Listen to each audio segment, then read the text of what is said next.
Hey guys, Furum here, and today I'm going to be testing the Buick Riviera in multiplayer. This car has been requested by quite a few people, so I thought it would be a good time to test it. So my rank is 1274, and my tuning is 0504 in upgrades, and in Pro Kits we have 5050. A fairly standard tune. And I have made it black because it looks really nice on this car and I could not make it purple. So for our very first race, we have an interesting race against 3 M2 Special Editions. Now this car speeds up faster than the M2 Special Edition, which as many of you know does not speed up especially quick around this rank.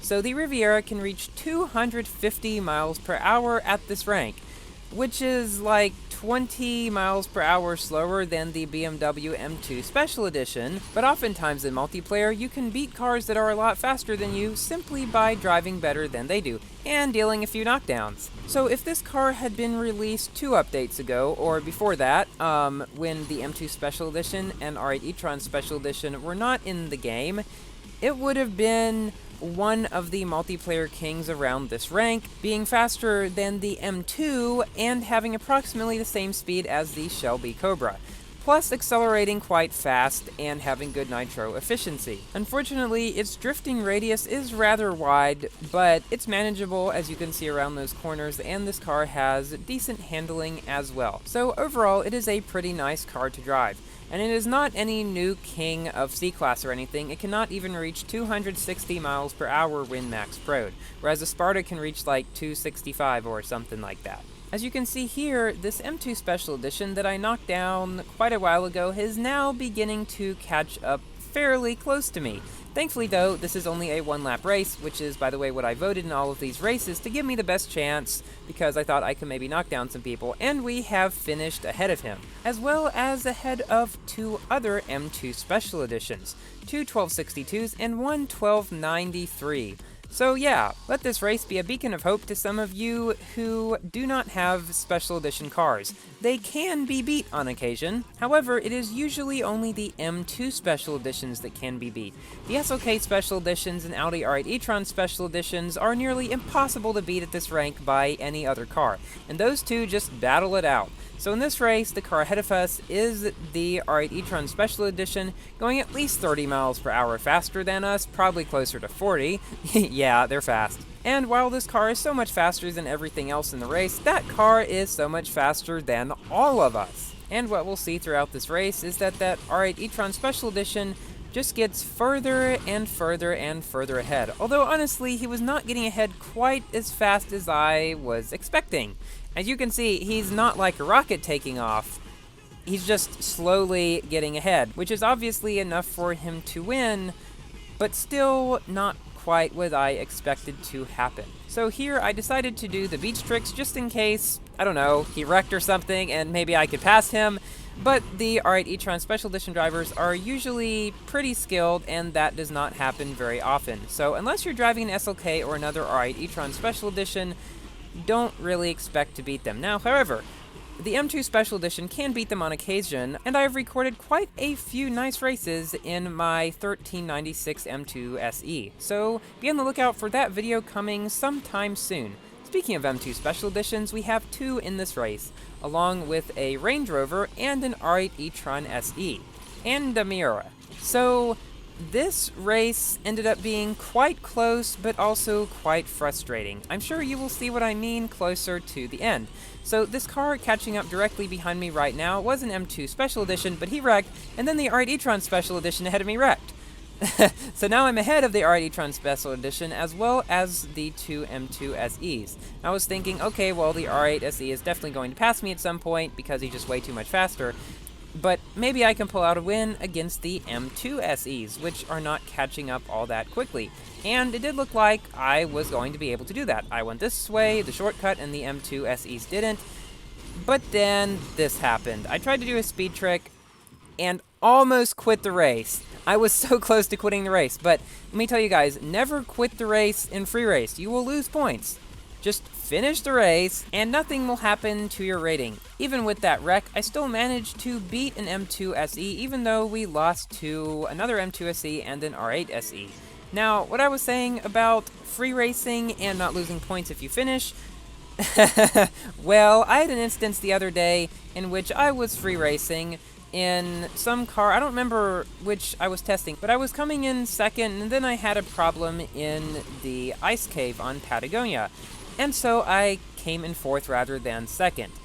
Now, this was a free race. When I started the race, I had no tickets.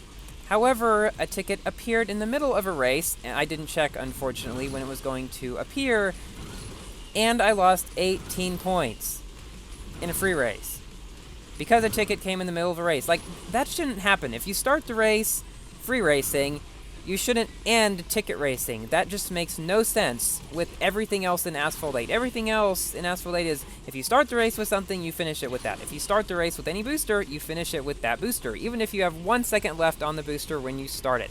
So, that was my rant about losing points in free race. So in this race, because we did not manage to knock down the M2 Special Edition at the beginning, he manages to just pull further and further ahead, and so we come in fourth, behind all of the SEs. That is what will happen if you do not manage to knock down any of them and none of them wreck. You're gonna come in behind them. Now, this Buick Riviera is one of those cars that can give them a little bit of a run for their money if you drive well. See, that's the thing. If you drive an underpowered car, you've got to have enough skill to make up for your lack of speed and other overpoweredness. Now, obviously, this does not work if the speed gap is huge, like between the R8 SE and this car and practically everything else around this rank. But for cars that are 10, 20 miles per hour faster than you, I'd say up to 20 miles per hour faster. If you are very skilled, you can beat them some of the time. But if there's more than a 20 miles per hour speed gap, there's not much hope for you, unfortunately. That is why when I test cars around the rank of 1679, and that M2 SE was a bully, yes, when I tune cars to around 1679, I want their speed to be at least 290, because that is approximately 20 miles per hour slower than the Vulcan and Hycera GTs and stuff around that rank, 15 to 20 miles per hour. So if it's above 290, I know I can probably pull out at least a few wins against them. However, if my speed is less than 290 at that rank, I will most likely not be able to. That is how I approximate whether I'll be able to win or not against cars at a lot of other ranks as well. The 20 mile per hour speed difference rule. I just made that name up on the fly. Okay, so here we have the one race that I faced an SLK Special Edition in. Now, of course, this car speeds up faster than it, but then the R8 e-tron SE, I think, started off too much to the left and tried to drift back into this way, but instead he hit the middle and was put onto the long way. Now the car that's past me right now is the SLK Special Edition, flying off like a rocket, and the car directly behind me is that Donkervoort. Now obviously he is going to fade away, and you will see the R8 e-tron Special Edition pass him at some point, and the green dot will just come on to the scene again and start catching up.